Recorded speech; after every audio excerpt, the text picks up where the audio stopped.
starts in John. Well, today, like my brother said, it's going to be, this is the memorial of blowing of trumpets. And anytime you put a memorial on something, it's something dealing with death. Like we celebrate the Passover. The Passover is a memorial. And this memorial of blowing the trumpet is dealing with some death too, as we're going to find out.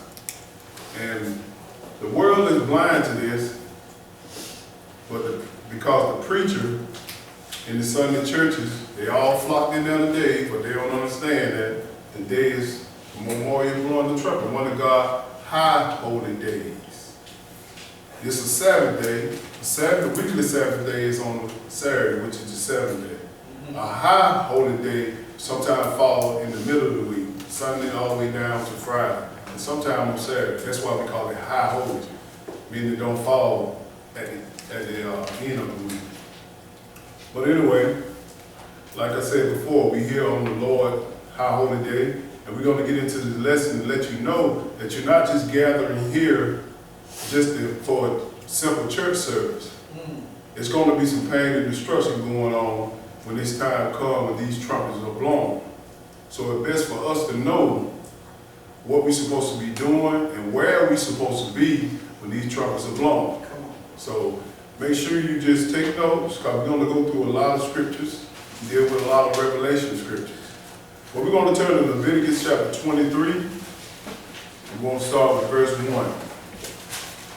Leviticus 23 is like the calendar of the Bible.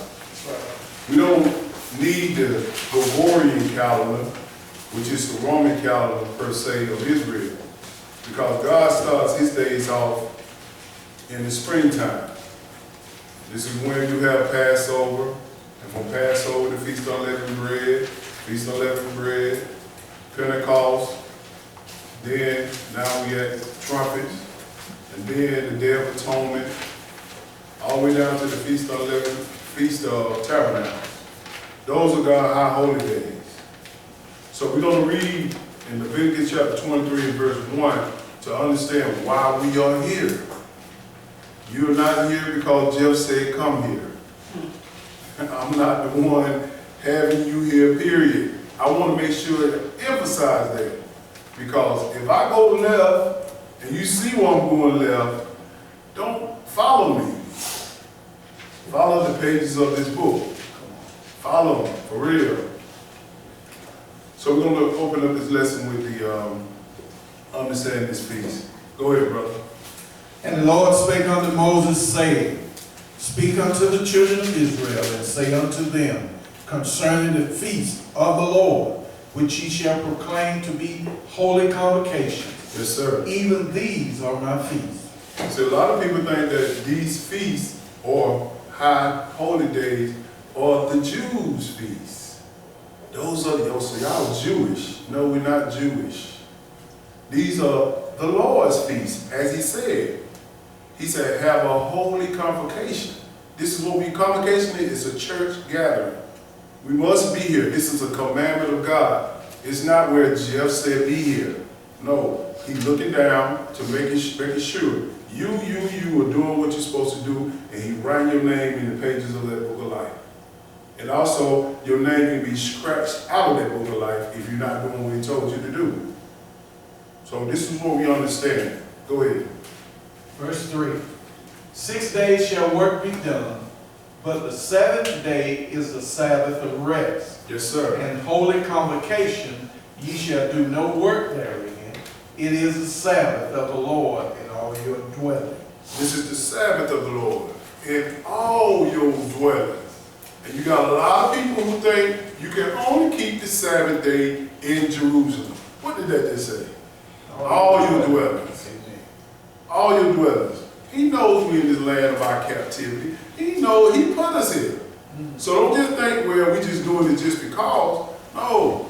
He said, I'll be a little what to you in your end of the land? Sanctuary. This is the little sanctuary. We small amongst all the nations who's doing wrong. So we understand what we must do to get his attention. So he can look at us and say, look, those are my servants. They follow what I put in this book. Not because of what Jeff said, it's because of what the Lord said. I want to emphasize that. Because we put too much emphasis on man. Too much emphasis on man. I'm not a Lord over you. You're not a Lord over me. So only thing I can do is just give you the instruction and we just follow them together. That's all we doing. Oh yeah. Verse 4. Go ahead. These are the feasts of the Lord, even holy convocations, which ye shall proclaim in their seasons. So you got to have the feast of the Lord in their seasons. Like most people take up Passover or communion every first Sunday, second Sunday. Some of them do it every Sunday. That's right. And they're thinking that they are fulfilling the Passover. Oh, the Passover done one time a year. That's the 14th day of the first month at evening in the springtime of the spring moon. We count 14 days from the first moon of spring all the way down to that evening, and we taking the bread and wine. This is how we start the year. This ain't what I come up with. This is what the book says. January is not the beginning of the year. It's not. The beginning of the year starts in the spring. And we just follow the moon, whether in April or May, whichever one.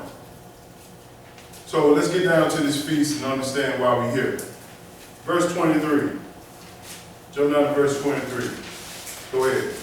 And the Lord spake unto Moses, saying, Speak unto the children of Israel, saying, In the 7th month, in the first day of the month, shall ye have a Sabbath, a memorial of blowing of trumpets, Yes, sir. and holy convocation. Go ahead. Ye shall do no servile work therein, but ye shall offer an offering made by fire unto the Lord. Understand, servile work is you don't go to your jobs. That's servile work. You're supposed to take that day off. I tell people, you have jobs that you're going to, do the best you can. Because you got to eat. I'm not going to tell you to quit your job. I'm not going to tell you nothing. All I'm going to do is just give you what's in this book. And just pray to God that you can find a job that you can get off on the high holy day and the Sabbath day. That's right. You know what I'm saying? I can't tell a man or woman how to run their household. But this is what he's saying right here. He said, in the 7th month, in the first day of the month, shall you have a Sabbath. This is a Sabbath day. Sabbath now. And people, and we got to understand, we got to treat this like the 7th-day Sabbath. But the only difference in that is, we can, like I said, we can do cooking or whatnot. Most people don't understand what Sabbath entails. So I'm going to show you. Let's go to Isaiah chapter 58 and verse 13. Because you got some people, some Hebrews out here think just because it's a memorial blowing the trumpet, like they can do their pleasures. If the brother listened to me, we talked about this last night. But he said it shall be a Sabbath to you. A Sabbath. You can't go about doing your own pleasure if he says it's a Sabbath. Isaiah chapter 58 and verse 13. We can only go by what the book said. Let's define Sabbath so you understand what you're supposed to be doing. Go ahead, brother. If thou turn away thy foot from the Sabbath, Yes, sir. from doing thy pleasure on my holy day, He said, if you turn your foot, meaning you don't go about going your way on his high day, this is a high Sabbath, and just the 7th day. Turn your foot. Stop doing your normal activity. that's right. Get away from the normal talking. Get away from the normal playing. Get away from normal pleasure. Get away from all this stuff and focus on the Lord. He give you 6 days, and sometimes he give you 5 if it don't fall on within the high holy days. Get about do what he tell you to do. Start over. If thou turn away thy foot Yes, sir. from the Sabbath, from doing thy pleasure on my holy day, and call the Sabbath a delight, the holy of the Lord, Yes, sir. honorable, and shall honor him, not doing thine own ways, not finding thine own pleasure, not speaking thine own words. See, we all got to work on this, including me. I'm not leaving myself. We all doing your own thing, washing your car, or going to clean the house up, or stuff like that. No, you can't do that. your own pleasure, even on Facebook, even on YouTube, all this stuff, that we got so many distractions in the world. Too many distractions distract us from the Lord. And we have to bring these up so you can know what you're supposed to be doing. These are instructions. He said, no, find it thy own pleasure. Whatever pleasure you have. If you're dealing with your wife, if you're dealing with your husband, if you're dealing with your kids and all this stuff, if it's pleasant to you, cut it out. Cut it out. Like I said before, I'm working on it. Only thing I'm trying to do, make sure you understand what you're supposed to be doing. Go ahead, brother. Then shall thou delight thyself in the Lord, and I will cause thee to ride upon the high places of the earth. Yes, sir. Feed thee with the heritage of Jacob thy father, for the mouth of the Lord has spoken it. So he checking your mouth. He checking your action. He checking everything. He said, I want to put you in the heritage of Jacob, thy father. Jacob is in our father land, is in Jerusalem. This is where he's trying to bring us. And he only can bring us if we are honoring his Sabbath the right way. This is a powerful day. Talking about the 7-day Sabbath and all the high Sabbath. Very powerful. You'll have an opportunity to come to his land. But if you ain't doing it right, you're just spinning your wheels. You spinning them. I'm spinning them. So we get back. I just want to make sure you understand, because a lot of us are new at this. Very new at this. And you're going to make some mistakes. Believe me, if you go back to what we were doing when we first learned about the Sabbath, we were doing everything. Just have an hour out the day. We had church service. That was it. We watching cartoons. We doing whatever. We paying bills and all this stuff. Till brother had to break it down to me. He said, no, brother, you can't do all that on the Sabbath day. You got to get away from that. That day is supposed to be holy. You're supposed to get into the Word, or find you some music in the Word, or go to sleep. I'm going to sleep because I'm tired. Doing all this stuff. You got to find his way, not your pleasure. All right, let's go to Matthew chapter 24. Matthew chapter 24 and verse 1. Getting back to the memorial of blowing the trumpets. We got to understand that it's going to be a time of the end. And I want to know where I'm supposed to be, what I'm supposed to be doing, and how I'm supposed to be serving my Lord. And most of all, I want to know when it approaches. And the disciples asked the same question. When shall we know the time of the end? When shall we know the time of the end? Just keep working, y'all. Ain't nobody perfect. Ain't nobody perfect. Just keep working. That's all we can do, is keep working. Don't get down on yourself because you make some mistakes. Make mistakes, not willingly, but make mistakes. There's a such thing, it's a difference between willful sin and a mistake. So let's go to Matthew chapter 24, verse 1. Go ahead, brother. And Jesus went out and departed from the temple, and his disciples came to him for to show him the buildings of the temple. Yes, sir. And Jesus said unto them, see ye not all these things? Verily I say unto you, there shall not be left here one stone upon another that shall not be thrown down. Jesus tells them this temple, which is Solomon's temple, where he built for the Lord, that David said he wanted to build, but he said, no, I'm going to let your son build it, which is Solomon. He said, I'm going to destroy it. Something going to happen to this temple. It's going to be destroyed. Because they were trying to show him the temple like, whoa, look at all this right here, what's going on. It's beautiful, ain't it? Jesus said, this thing going to be destroyed. And he was trying to tell them the future. But go ahead, listen to what he said here. Verse 3. And as he sat upon the Mount of Olives, the disciples came unto him privately, saying, tell us, when shall these things be? And what shall be the sign of thy coming and of the end of the world? That's what we all want to know. Same thing the disciples want to know. I want to know too. So he's giving us examples so we can look out for it. We look out for these things. Go ahead. And Jesus answered and said unto them, take heed that no man deceive you. First thing he said, take heed that no man is preaching, mama, daddy, brother, sister, a man deceive you. Don't let nobody deceive you. Check them out through the book.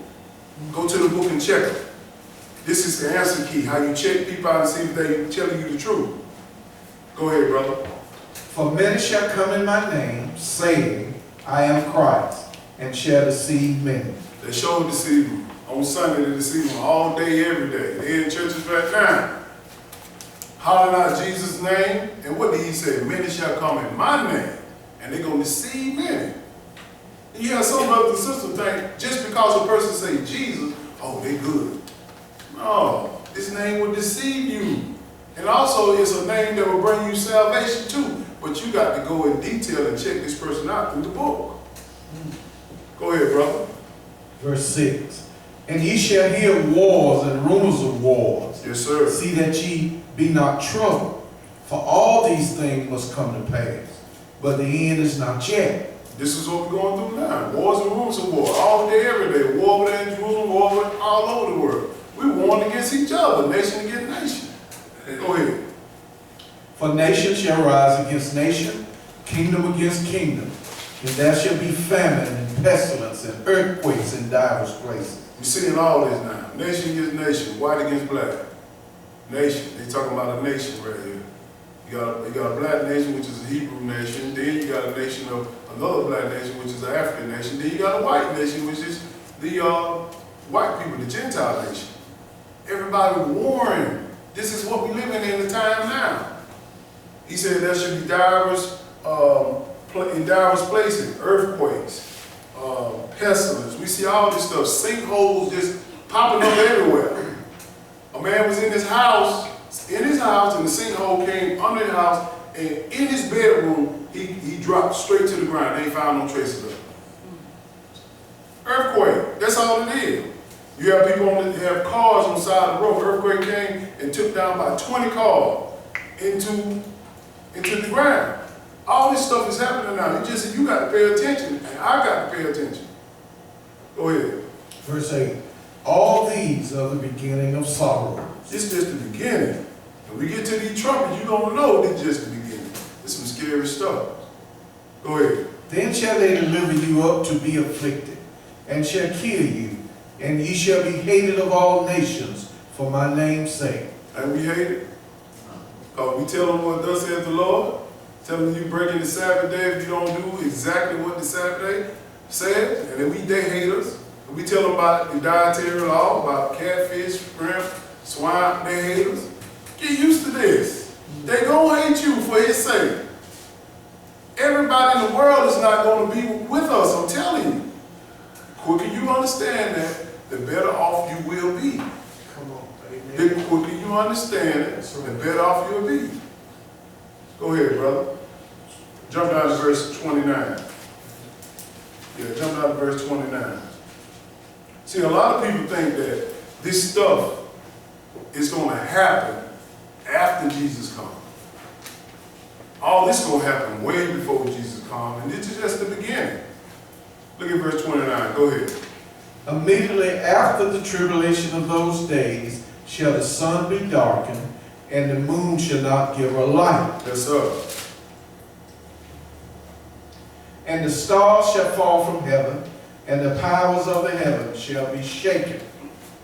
And then shall appear the sign of the Son of Man in heaven. Wait a minute. He said immediately after what? These tribulations. So these tribulation meaning this time when the Antichrist, the man of sin, will sit in the temple of God. All these trumpets got to blow. Everything got to come. All the destruction got to come. And then Christ's going to come? That wasn't what I was taught when I was coming into churches. That's right. They told me that Christ is going to steal us off the earth and we ain't got to deal with that. That's right. So brother, leave that revelation on. It don't concern us. Man, you just preach your whole congregation in the pits of hell.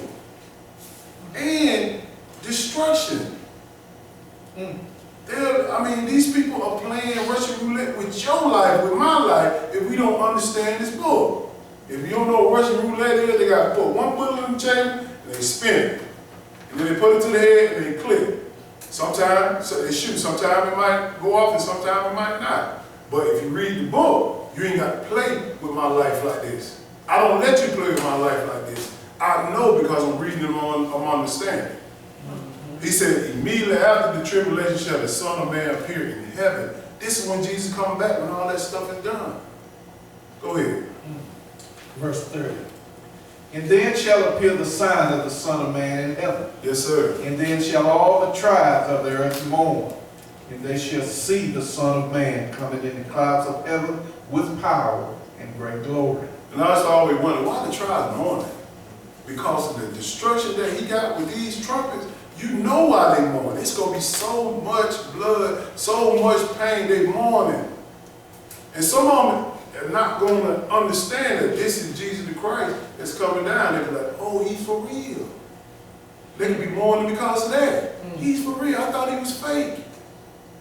Now you got to deal with him. Go ahead, brother.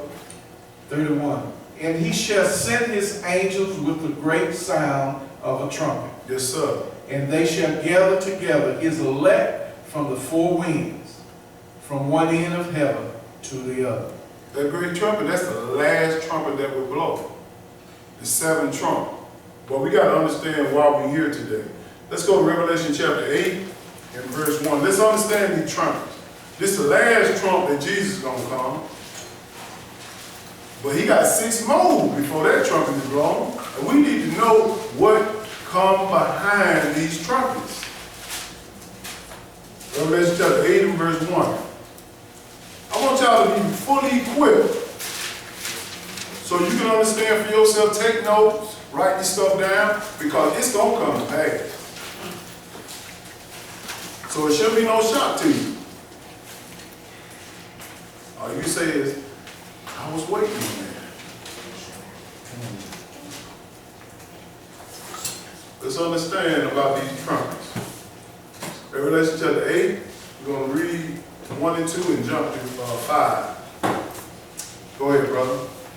And when he had opened the seventh seal, there was silence in heaven about the space of half an hour. And I saw the 7 angels which stood before God, and to them were given 7 trumpets. These 7 angels got a trumpet to blow. It's like an alarm. It's like a release of something that's going to bring destruction. When they blow their horn, these people know what to do. Jump down to verse 5. Let's look at that. Go ahead.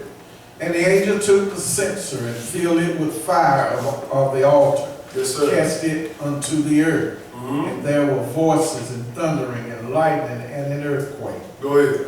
And the 7 angels which had the 7 trumpets prepared themselves to sound. Go ahead. The first angel sounded, and there followed hail and fire mingled with blood. And they were cast upon the earth, and the third part of trees was burnt up, and all green grass was burnt up. Do you understand what he's saying? Hail. He said the first angel had hail, meaning with fire. We're talking about a meteor. Hail, like a big ball, it has fire on it. It's going to come down to the earth, and it's going to destroy a third of trees and all green grass. That's right. This is the first one to go hit. We ain't seen that before. A third, you know how big a third is? Just picture a pie. You got a third of a pie, 33 and a third, it makes up one section of the pie. We talking about the whole third. The earth is the pie. And you got a third here, and third there. He done wiped out a third of that with this hail. This gonna happen. Go ahead. Verse 8. And the second angel sounded, and as it were a great mountain burning with fire was cast into the sea, and the third part of the sea became blood. Yes, sir. Go ahead. And the third part of the creatures which were in the sea and had life died, and the third part of the ships were destroyed. He's going to destroy all the third part of the fish and the ships. That's why this time, food is going to be it's going to be rationed out. If you're in the wilderness at the time, in the place of safety, you're going to have to take that mark of the beast, or you're going to be running for your life 24/7 to get some food, to get some water, because the water going to be bad, and it's not going to have very good food, a lot of good food. We got to make sure we understand we're in the place of safety, because this stuff going to come about. He killed a third of the creatures in the sea, in the ships. Go ahead, brother. Verse 10. And the third angel sounded, and there fell a great star from heaven, Yes, sir. burning as it were a lamp, and it fell upon the third part of the rivers and upon the mountains of water. Go ahead. Fountains of water, I'm sorry. Mm-hmm. And the name of the star is called Wormwood. Uh-huh. And the third part of the waters became wormwood, and many men died of the waters because they were made bitter. See, you know, we're not going to have very much clean water. It's going to be made bitter. Poison. It's going to kill a lot of the people. If you ain't in that place where God told you to be in safety, this thing going to be rough. Go ahead. Verse 12. And the fourth angel sounded, and the third part of the sun was smitten, and the third part of the moon, and the third part of the stars, so as the third part of them was darkened, and the day shone not for a third part of it, and the night likewise. So the day is not going to be like it is now. You got bright, clean sunshine. It's going to be gloomy. It's going to be, even the night ain't going to shine the same. It's just like going to be gloomy. It's going to be dust everywhere. It's going to be death everywhere. All this stuff. But if you're in the wilderness, you're going to be protected. You're going to have food. You're going to have water. You're going to have all this stuff. And most of all, Christ's going to be there with us. But go ahead, bro. And I beheld and heard an angel flying through the midst of heaven, yes, sir, saying with a loud voice, Woe, woe, woe, to the inhabitants of the earth by reason of the other voices of the trumpet of the three angels, which are yet to sound. So you got to say, whoa, whoa, whoa, like warning to the inhabitants of what? The earth. Pay attention. He's like, God, even the angels like, they ain't seen nothing like this before. You coming hard, God, real hard. This is not no fairy tale book. And most people think this is a fairy tale book. Like this ain't gonna happen. And when you seen it being coming to pass through our lineage, through our people. Our people went through slavery. That's why we preach all the time about who are the children of Israel and the curses. That lets us know this Bible is true. Because ain't nobody went through the stuff we went through. Nobody. All right, let's go to Revelation chapter 9. We're going to pick up this fifth angel blowing. They blowing these trumpets. We down to 5. Every trumpet has a destruction that comes upon this earth. Every trumpet. Go ahead. And the fifth angel sounded, and I saw a star fall from heaven unto the earth, and to him was given the key of the bottomless pit. The star. Wonder what the star is? The key to the bottomless pit. Let's go and find out who is this star and what is it. Let's go to Luke chapter 10, verse 18. So we got to put everything in order. Luke chapter 10, verse 18. Because this star, and we know that stars are another word for angels. That's all it is. So we need to know what is this fall that Jesus said he seen fall from heaven. And Christ told you right here in Luke chapter 10, verse 18. We're going to read one verse here so we can understand what's going on. Go ahead. And he said unto them, I beheld Satan as lightning fall from heaven. See, Satan fell from heaven. Why? Because he tried to deceive God. When you read Genesis chapter 1, you got to understand this, that Satan was on this earth before man was created. He was already here. He was already here. God threw him out. So let's go to Revelation chapter 12 to understand this. Let me show you what I'm talking about. Because he gave this angel, or this star, or Satan, the keys to the bottomless pit. He has some stuff he gonna unleash on the world too. But it's all because of the blowing of those trumpets.